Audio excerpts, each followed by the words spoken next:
حضرات محترم، چونکہ اس آیت کریمہ میں ان 7 چیزوں کا جو ذکر فرمایا ہے، ان 7 چیزوں کی طرف ہمیں توجہ دینی چاہیے۔ کیا یہ 7 چیزیں ہمیں اللہ کی عبادت سے مانے تو نہیں کر رہی ہیں؟ ہمارے اللہ کی عبادت میں آڑے تو نہیں آ رہی ہیں؟ یا ظاہر سی بات ہے، نساء عورتوں میں اپنی بیوی بھی آتی ہے، عورتوں میں ماں بھی آتی ہے، عورتوں میں بہن بھی آتی ہے، عورتوں میں اپنی بھانجیاں بھتیجیاں سب آتی ہیں، اور غیر محارم عورتیں بھی آتی ہیں۔ اب ایک طرف عورتوں کا یہ ٹولہ کھڑا ہے اور ایک طرف اللہ اور رسول کا حکم کھڑا ہے، تو قرآن نے فرمایا تم نے ان عورتوں کو نہیں ماننی ہے، تم نے رب العالمین کے فرمان پر، حکم پر عمل کرنا ہے، اور تم نے ان چیزوں کو اللہ کی عبادت میں آڑے نہیں بننے دینا۔ اور دوسرا فرمایا والبنین، یہ جو تمہاری اولاد ہے، یہ اولاد کہیں تمہیں اللہ کے ذکر سے غافل نہ کر دے۔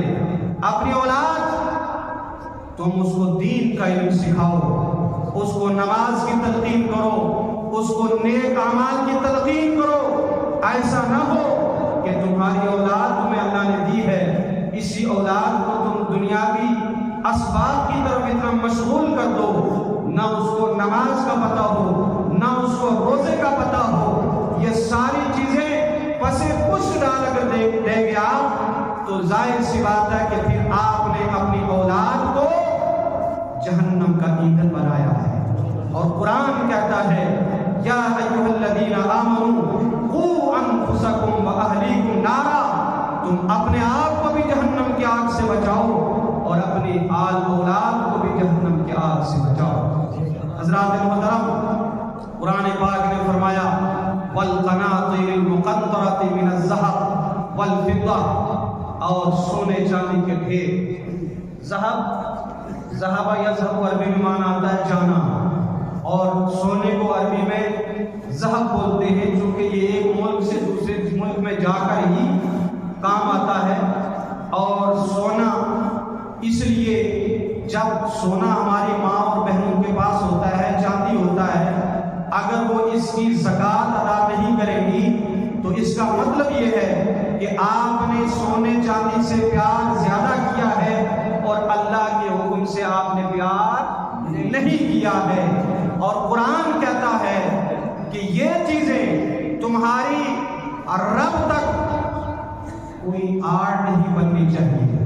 اور آگے فرمایا والخیل المسومہ، نشان لگائے ہوئے گھوڑے۔ کون سے؟ بہت سارے لوگوں کو گھوڑے بڑے پسند ہوتے ہیں، کچھ تو سواری کے لیے، اور کچھ ریتا بدری نکالنے کے لیے، اور کچھ مال و اسباب ڈھونے کے لیے۔ فرمایا ایسا نہ ہو کہ تم ان گھوڑوں کی خدمت میں اتنا وقت صرف کر دو کہ تمہیں نماز پڑھنے کا بھی موقع نہ ملے، تمہیں اللہ کے ذکر کا بھی ٹائم نہ ملے، تو لہذا تم نے باز آنا ہے۔ اور اگلا فرمایا والانعام، انعام یہ چوپایوں کو بولتے ہیں، اس میں بھینس بھی آتی ہے، اس میں گائے بھی آتی ہے، اس میں بکری بھی آتی ہے، اس میں اونٹ بھی آتا ہے، ہر حلال چوپائے انعام کے اندر آتا ہے۔ ہم اپنے گھروں کا جائزہ لیں، ہمارے گھروں میں بھینسیں بھی ہوتی ہیں، ہمارے گھروں میں گائے بھی ہوتی ہیں، بکریاں بھی ہوتی ہیں، یہ ساری چیزیں ہوتی ہیں۔ کہیں ایسا تو نہیں کہ ہم ان کے خدمت میں اتنا ٹائم گزار دیں کہ ہمیں نماز عصر کا وقت نہیں ملا، ہمیں نماز مغرب کا وقت نہیں ملا۔ اور لوگوں، اگر تم نے ان چیزوں میں اپنا وقت برباد کر دیا اور نماز کے لیے ٹائم نہ نکالا تو تم نے گویا اللہ کے حکم کو پامال کر دیا ہے۔ رب کا حکم ہے کہ جب یہ تمہارے پاس چیزیں آئیں، ان چیزوں کی قدر کرو، ٹھیک ہے، لیکن ایک طرف رب کا حکم ہو اور ایک طرف یہ ساری چیزیں ہوں، تم نے ساری چیزوں کو سائڈ کر کے رب کے حکم کو مان لیا۔ والانعام والحرث، حرث کہتے ہیں کھیتی کو۔ ظاہر سی بات ہے، کھیتی میں مکھی لگانا بھی آتا ہے، کھیتی میں پودھائیں لگانا بھی آتا ہے، کھیتی میں گھاس کٹائی بھی آتا ہے، سمجھ گئے آپ؟ کھیتی میں آپ جو آج کل من کے پتر اتار کر اپنے مال مویشی کو ڈالتے ہیں، یہ سب اس میں آتا ہے۔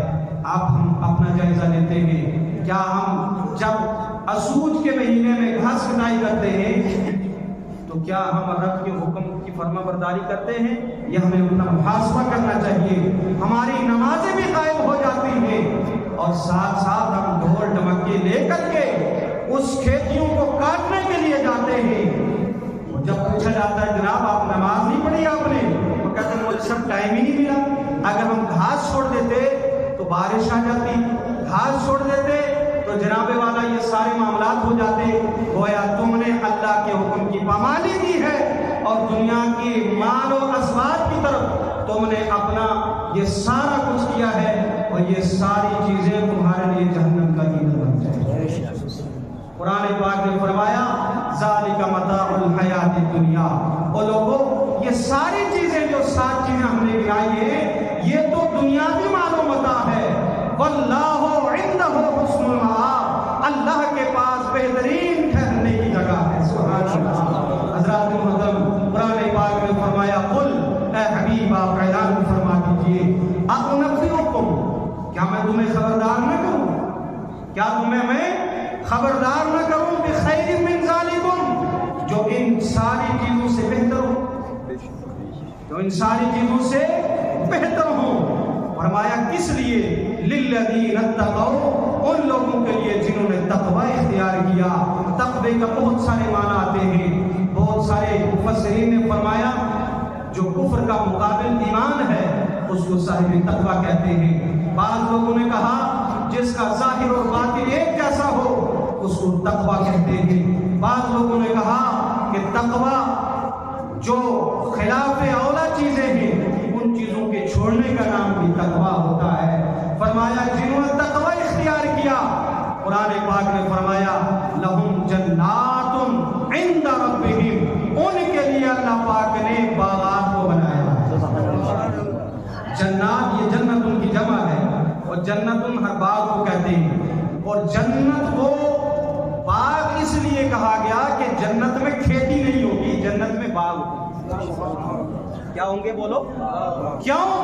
اس لیے کہ کھیتی بقائے زندگی کے لیے ہے اور پھل لذت کے لیے ہے، اور جنت میں زندگی ہمیشہ کے لیے ہے، وہاں تو صرف لذت ہی لذت۔ سبحان اللہ سبحان اللہ۔ اس لیے وہاں کھیتیاں نہیں ہوں گی، وہاں کیا ہوں گے؟ باغات ہوں گے۔ اور قرآن پاک نے فرمایا جنات تجری من تحتها الانہار، ایسے باغات ہوں گے جن کے نیچے نہریں رواں ہوں۔ یاد سبحان اللہ۔ یہاں پر بھی ایک لطیف نقطے کی طرف اشارہ ہے، یہ نہیں فرمایا ان باغات کے نیچے سمندر ہوں گے، نہیں فرمایا نہریں ہوں گی، اس لیے کہ جو سمندر ہوتا ہے اس کی حدود مقرر نہیں ہوتی ہیں، وہ بہت بے ڈنگا سا ہوتا ہے۔